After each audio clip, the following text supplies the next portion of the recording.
Salut, c'est Arava, révélatrice de sagesse. Aujourd'hui, je vais te parler du dernier patriarche, Noé. Donc c'est une histoire qui est présente dans la Bible. Je sais pas si tu le sais, à force de suivre mes vidéos, etc. Mais moi, j'ai pas vraiment d'enseignement religieux. J'ai absolument pas lu la Bible. Par contre, j'ai lu des textes en parlant, j'ai lu des interprétations en parlant. Et j'ai notamment lu les œuvres d'Annick de Souzenel qui a retraduit la Bible depuis l'hébreu pour réinterpréter celle-ci en essayant d'y mettre une dimension d'amour et en prenant en compte l'hébreu, la construction de l'hébreu et la guématrie de l'hébreu. Si tu connais pas la guématrie, laisse-moi t'en parler 2 secondes parce que ça va peut-être changer un peu ta compréhension de ce podcast-là. En fait, la guématrie, c'est cette idée selon laquelle tu as 22 lettres hébraïques dans l'alphabet hébreu, qui correspondent d'ailleurs aux 22 arcades majeures du tarot, et chaque lettre a une énergie propre, quelque chose qui vraiment parle uniquement d'elle, et un chiffre. Elle est associée à un chiffre, tu vois. Aleph c'est 1, Yod c'est 10, ça va de 1 à 10, après ça fait 20, 30, 40, 100, etc. Et du coup, tous les mots qui sont écrits, tu peux leur attribuer un poids, une somme. Et en fait, la guématrie, c'est un peu cette discipline qui dit que, quand les mots ont le même poids en hébreu, ils ont un lien entre eux, tu vois. Et ils sont pas anodins, c'est pas anodin que ce soit écrit avec cette lettre-là, parce que dans la Bible, il y a une espèce de délire du genre, mais en fait, le mot qui avait page 450, il fait référence au mot qui avait page 50, parce que regarde, on a changé une lettre, et ha ha ha, c'est très drôle, ça fait ping-pong dans les histoires. Toute la Bible est un peu construite comme ça, et du coup, quand toi tu la lis sans l'hébreu, sans cette connaissance-là, et sans une ouverture spirituelle énorme, parce qu'on va pas se mentir, on commence notre chemin en étant pas hyper spirituel, on n'a pas du tout la capacité de comprendre ça, on n'a pas du tout la capacité de comprendre ce que raconte réellement un texte aussi sacré que la Bible, parce qu'on n'a pas en lumière tous ces trucs-là, et Annick de Souzenel, ce qu'elle fait, c'est qu'elle essaye de t'expliquer tout ça, sauf que, on va pas se mentir, c'est assez indigeste la façon dont elle peut le faire, parce que c'est extrêmement complexe. Et moi, ce que je vais essayer de faire aujourd'hui, c'est de t'expliquer ce truc-là, mais d'une façon peut-être un peu plus abordable. Si ça l'est pas, je m'excuse. Mais voilà. C'est important pour moi de dire que je me base sur son travail à elle, parce que c'est elle qui a fait, genre, 99% du travail, et que j'aime pas voler le travail des gens, et que c'est une personne que j'admire énormément. Donc ce serait très compliqué pour moi de la heurter. Si je te parle du mythe de Noé, c'est parce que moi, il m'a vraiment, vraiment, vraiment parlé. J'ai suivi mon travail, j'ai animé des ateliers justement que j'appelle l'Arche de Noé, parce que je trouve vraiment cette histoire incroyable. Et je trouve ça dommage qu'on passe à côté de ce qu'elle raconte, parce que c'est extrêmement dans l'air du temps. Et si tu t'intéresses un peu au développement personnel, à la thérapie, etc., ou juste à mon travail, en fait c'est exactement ça qu'on fait. Être Noé, pour moi, ça s'est vraiment posé très fortement, ce chemin de devenir Noé, être Noé, et du coup de trouver son nom, parce que c'est la finalité de Noé. Je vais essayer de pas être trop confuse, ça va peut-être être compliqué. Je sais pas si je vais réussir à te faire un chapitrage correct pour ce podcast-là, mais je vais essayer. Du coup, on te dit quoi? On te dit que Noé, il est fils de Lémec. Alors, je vais sûrement très mal prononcer les mots et les noms, je m'excuse d'avance. Et en fait, son père, il dit de Noé, en tout cas, il lui donne son nom en disant « Celui-ci nous consolera de notre fer et de la souffrance de nos mains, venant de la Adama que le Seigneur a maudite. » Cette phrase est ultra lourde, mais qu'est-ce que ça en dit? Ça dit que Noé, il est là pour réconcilier le fer, l'action et puis le matérialiste et puis l'humain, et la souffrance de nos mains. Alors en hébreu, en fait la main c'est yad, et qui fait référence au yod. Yod c'est la lettre du germe divin, donc vraiment cette étincelle divine à l'intérieur de toi, que on manifeste pas dans nos vies, c'est-à-dire que je suis une super personne, mais c'est pas vrai que tout ce que je fais c'est divin, tu vois, moi j'ai pas la capacité de, hop, je souffle dans ma main et puis se créer une fleur, tu vois, je manifeste pas du divin tous les jours comme ça, je suis pas le Christ. Mais du coup, il y a ce truc de quand moi je fais dans le concret, dans le matériel, peut-être des fois je perds cette divinité-là que je suis à l'intérieur de moi. Et Noé, l'idée c'est de nous réconcilier avec ça, de réconcilier le fer et le divin. Venant de la Adama que le Seigneur a maudite, Annick de Souzenel, elle nous dit que maudit c'est mal traduit, qu'en fait c'est révélé de la rupture de communication. En gros, je t'en ai déjà parlé dans le podcast sur Eve et Lilith, si tu l'as pas écouté, tu peux aller l'écouter.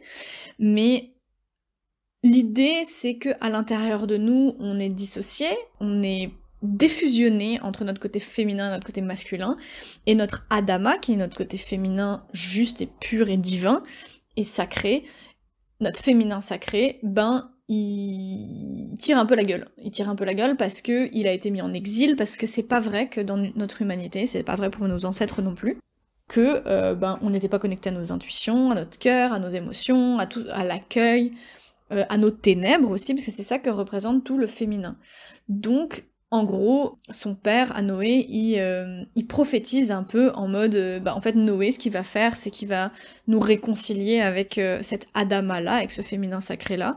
Bon, dans la Bible, il y a un peu un délire de tous les patriarches, ils sont censés faire ça, ils sont tous censés nous réconcilier avec notre féminin, etc. Mais vraiment, Noé, bah, il va réussir à le faire. Et d'ailleurs, c'est marrant parce que à 500 ans, Noé, il va enfanter 3 enfants. Et un de ses enfants s'appelle Shem. Shem, ça veut dire le nom. Et en fait, dans la Bible, en hébreu, le nom, il y a quelque chose de très sacré là-dedans, parce que quand tu incarnes ton nom, bah vraiment c'est là que t'es divin, tu vois, c'est là que tes polarités yin et yang, elles sont vraiment fusionnées, et que t'es juste, et que t'es dans l'amour inconditionnel, un genre de truc comme ça. Donc, de Noé est engendré le nom. Il y a un truc super chouette, une phrase que j'avais lue, je crois que c'est encore d'Annick de Souzenel, qui disait « Qui ne connaît pas son nom, cherche la renommée ». Et moi, personnellement, j'ai vraiment pu vivre cette expérience-là, de dire en fait, je cherche à être vue, parce que je ne sais pas qui je suis. Donc, c'est assez... Ouais, c'est assez ouf. C'est assez cool comme truc. Bon, après, il y a Noé dans son nom. Parce que, tu vois, rien n'est mis au hasard, les lettres, etc., les énergies qui sont derrière les lettres. Noé, Noah, ça vient de Noam.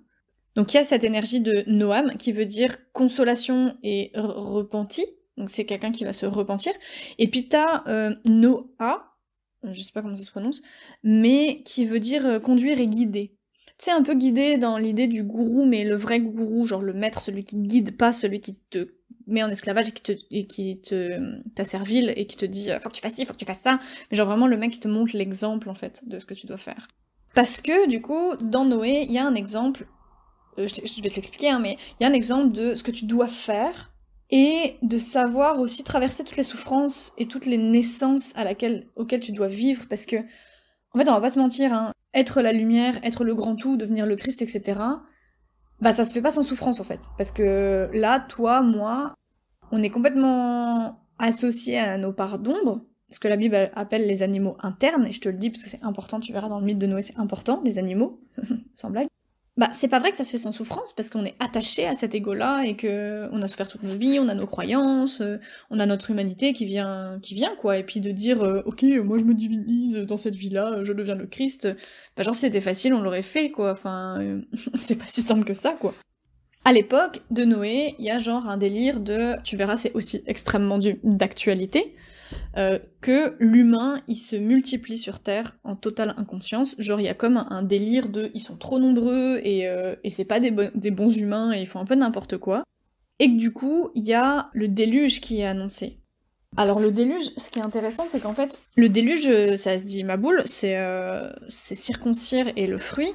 En fait, dans ce déluge-là, nous, quand on lit symboliquement, ou quand on lit la Bible, etc., on a tendance à voir ça comme une espèce de punition divine, du genre « Bouh, humain, t'as mal agi, du coup je te défonce la gueule, je fais monter les os, et vous allez tous crever ».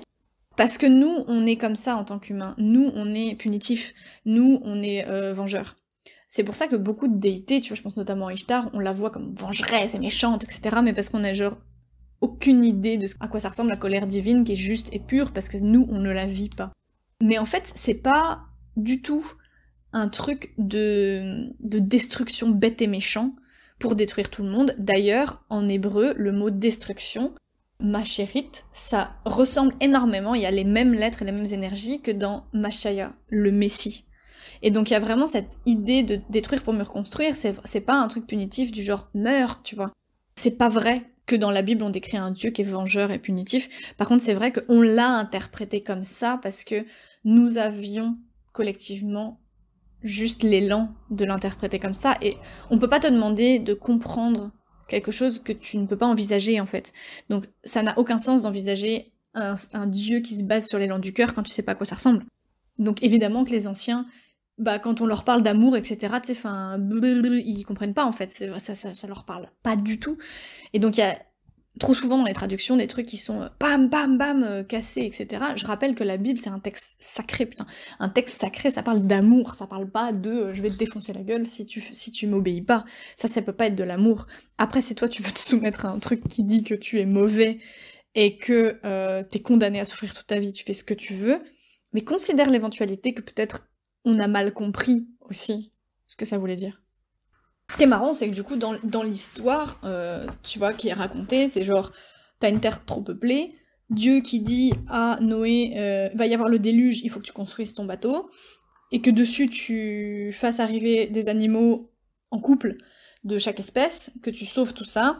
Ensuite, le déluge arrive, il y a effectivement une montée des eaux, et Noé et sa famille, eux, survivent, et arrivent sur l'Eretz, la terre. La traduction, ça veut dire la terre, mais c'est pas la terre comme la poussière Adama, c'est la terre qui avant était humide et qui est devenue sec. En même temps, t'as un déluge, tu vois, donc le déluge c'est de l'eau, enfin, voilà, c'est plutôt logique, hein, déluge, ça passe par l'eau. Et puis, t'as en fait cette métaphore, peut-être auquel beaucoup sont passés à côté, mais dans la Bible, t'as une énorme métaphore de l'eau comme étant symbole de l'inconscience, et du coup, tout ce qui est humide est de ton inconscience, et tout ce qui est sec est de ta conscience. Donc c'est vraiment ta matrice du feu, c'est quelque chose qui est vraiment déjà, t'as fait ton travail, tu t'es vu, tu vois, t'as conscientisé les choses, t'en as pris la responsabilité, tu les as nommées à l'intérieur de toi.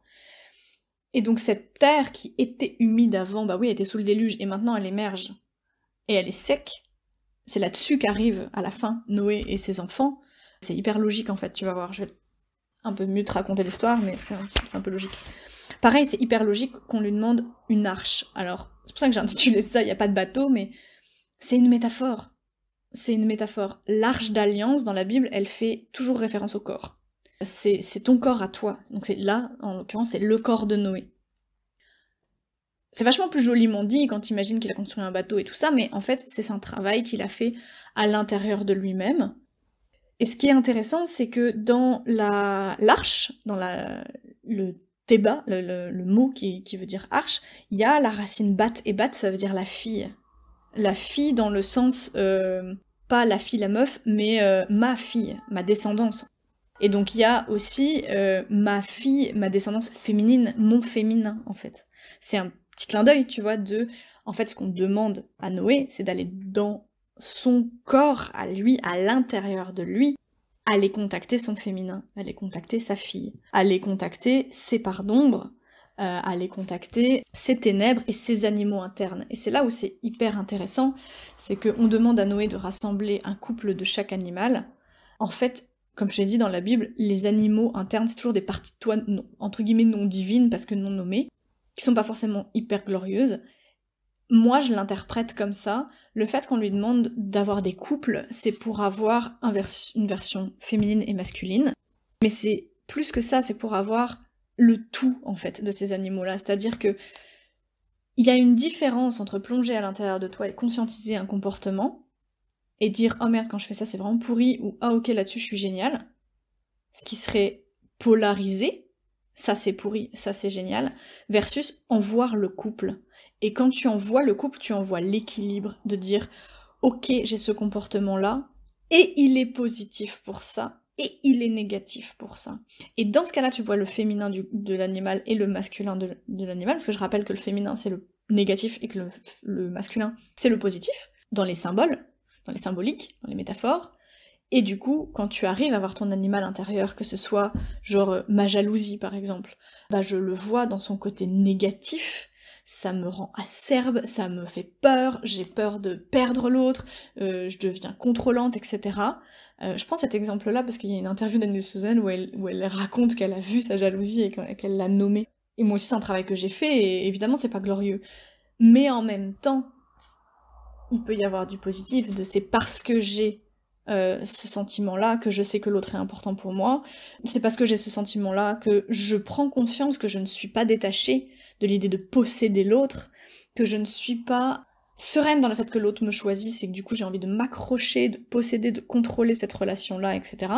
Il y a du positif et du négatif, quand je vois les deux, je peux sortir de cette dualité, de c'est bien, c'est pas bien, autoflageller, etc. et juste regarder ce truc-là et dire maintenant qu'est-ce que j'en fais? Est-ce que je la laisse s'exprimer? Est-ce que je lui donne de l'amour? Est-ce que je la déteste? Est-ce que je la méprise? Comment j'agis par rapport à ça?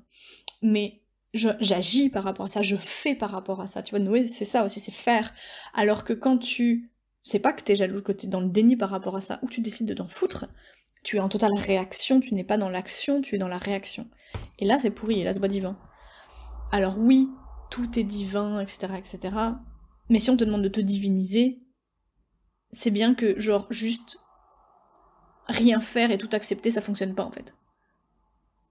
C'est pas comme ça qu'on se divinise, en fait. Il faut se regarder un tout petit peu aussi.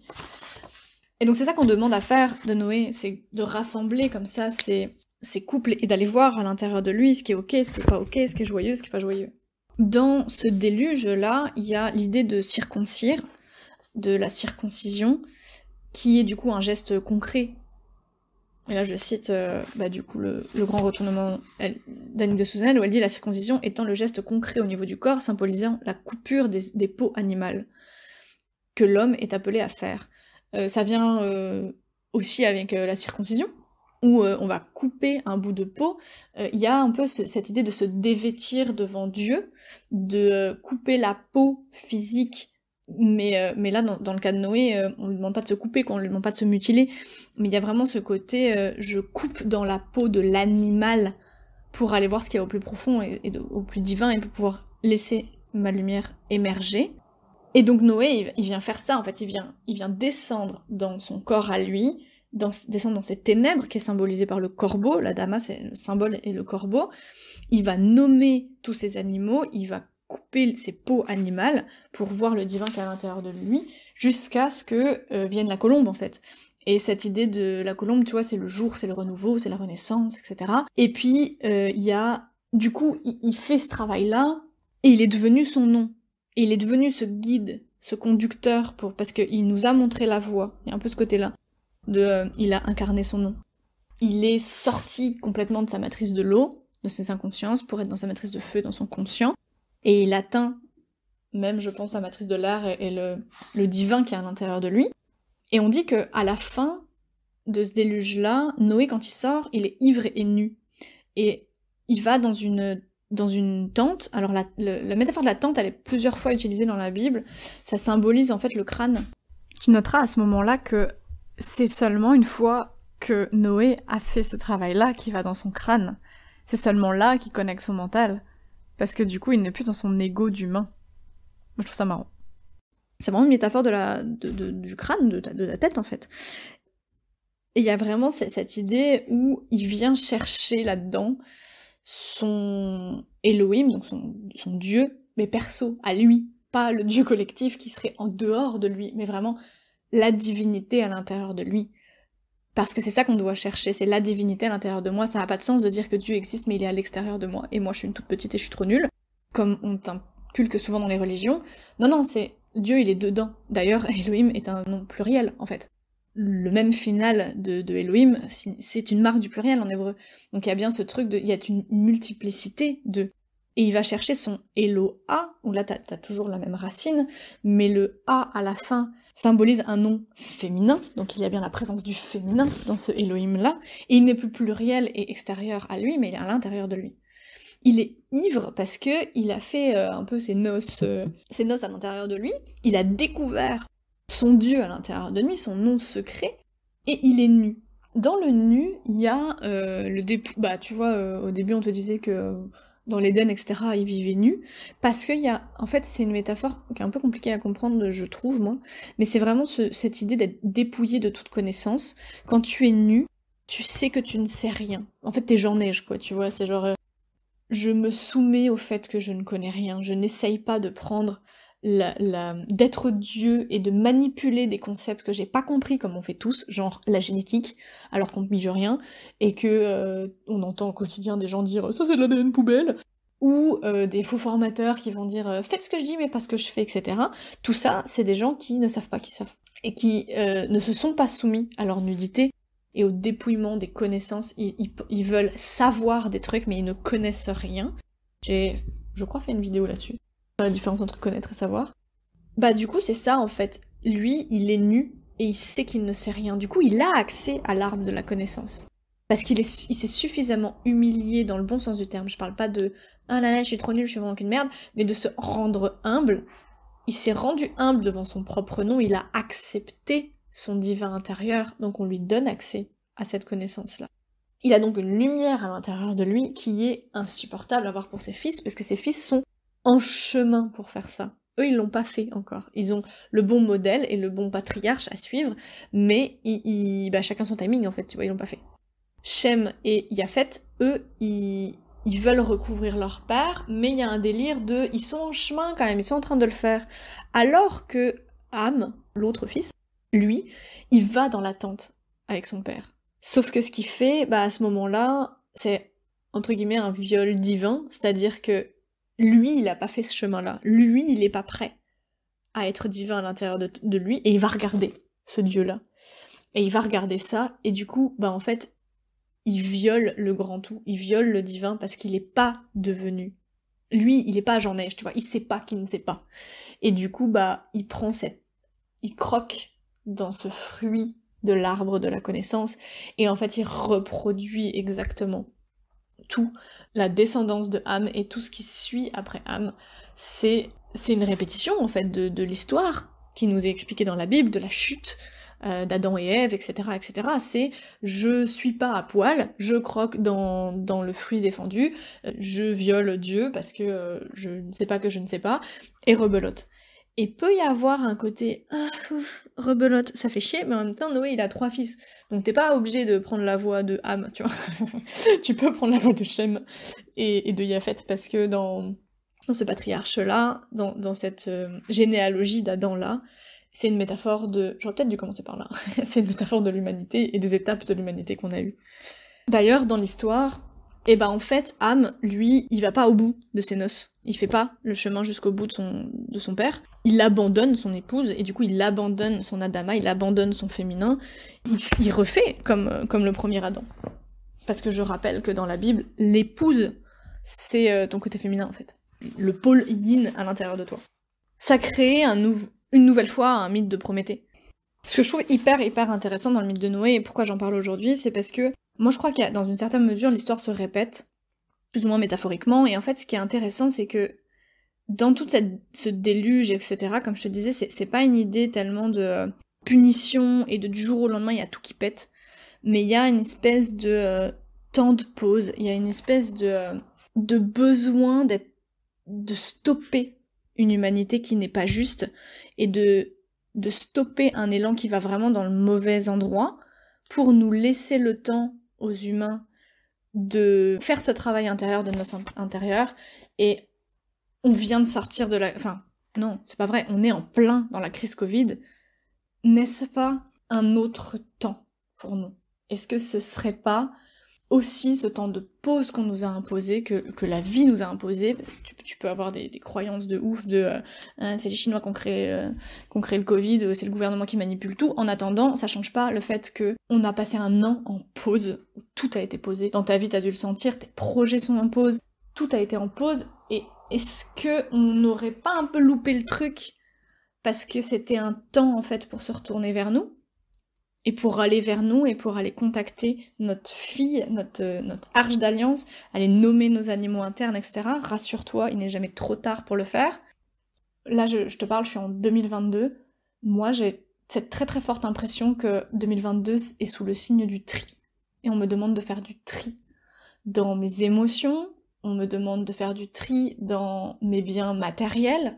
Qu'est-ce qui me sert, qu'est-ce qui ne me sert plus, qu'est-ce qui me porte de la joie, pourquoi j'ai de l'attachement envers ces choses-là, ces comportements, ces blessures, enfin voilà, il y a vraiment quelque chose de l'ordre de l'épuration, et d'aller se déposséder du faire, se déposséder de l'avoir, et puis d'être.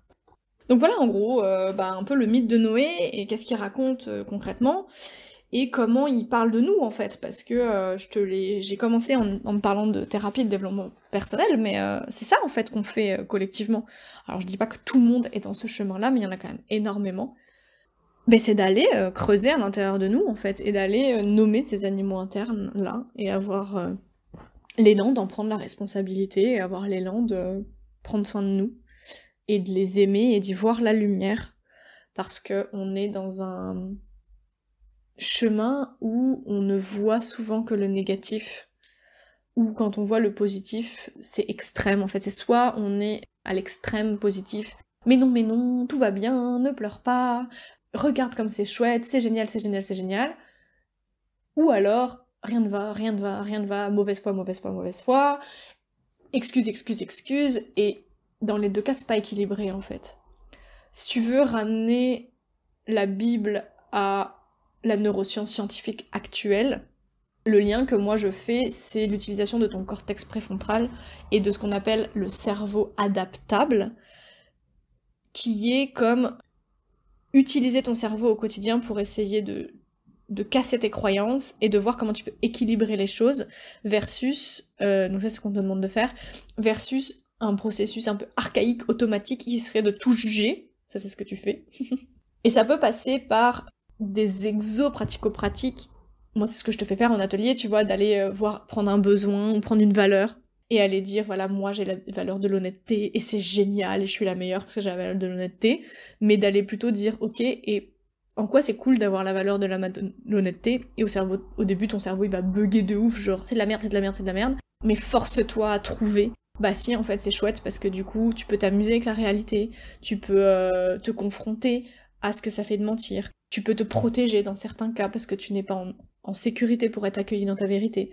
Et puis comment c'est pourri d'avoir la valeur de l'honnêteté. Bah c'est extrêmement prenant, ça me demande d'être toujours vulnérable, c'est compliqué.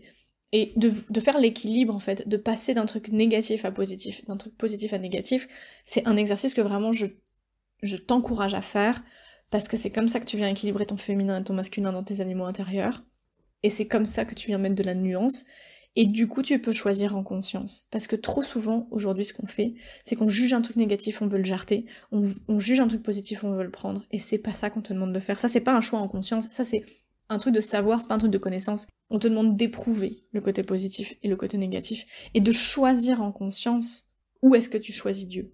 Ça n'a rien à voir avec réagir à. En fait, trop souvent, on est tiraillé entre il y a une personne qui m'a dit de faire ça et il y a une autre personne qui m'a dit de faire ça, et ça c'est positif et ça c'est négatif et je sais pas quoi faire. Oui, mais toi, est-ce que tu as pris le temps de méditer sur ce que cette info te faisait à toi? Est-ce que tu as pris le temps de vivre en conscience cette croyance-là, même si elle te convient pas? Tu vois, joue avec ça, passe du temps à jouer, à dire volontairement je mets le masque. Aujourd'hui, volontairement, quand on va me poser la question est-ce que je vais bien, je vais répondre non, même si c'est faux, juste pour voir ce que ça fait. Expérimente en fait. C'est vraiment un petit tip que je te donne si tu veux te lancer sur le chemin de Noé qui peut t'aider. J'espère que cette vidéo t'aura plu. N'hésite pas à la partager, à la liker si c'est le cas. N'hésite pas à commenter ou à partager toi ton chemin d'être Noé, comment ça se passe, en espérant que tu puisses réaliser ton nom et te rendre compte à quel point il est beau. Moi je te remercie, je te souhaite une belle journée, une belle après-midi, une belle nuit, une belle je sais pas quoi, et puis je te dis à très bien vite. Salut!